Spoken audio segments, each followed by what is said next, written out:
Karagdagang 5 community tsunami alerting stations ipopwesto sa ilang barangay sa Dagupan City.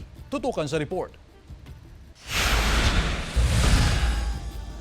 5 ang community tsunami alerting station sa Dagupan City. Ipinuwesto ito sa mga barangay ng Bunuan Binlok, Bunuan Gazet, Pugaro, Lukaw at meron din sa Malimgas Public Market. Sa Bunuan Gazet, ipinuwesto ang sitas malapit sa Barangay Hall sa Sitio Bagong Baryo. Napakaganda para sa Bunuan dahil para kahit papaano maaalerto yung mga tao. Magkakalapit ang mga bahay rito. Lagi raw pinapaalala ng mga opisyal ng barangay ang mga dapat gawin kung sakaling magkaroon ng banta ng tsunami. Tulad ni Nanay Remy, lagi raw siyang nakaalerto kahit pa kumakain.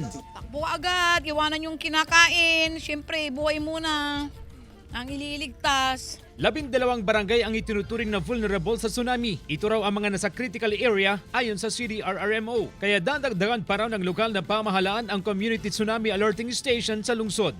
Ngunit tayo ay nagpro-procure ng 5 ulit. Alam ko, nasa bidding process na po.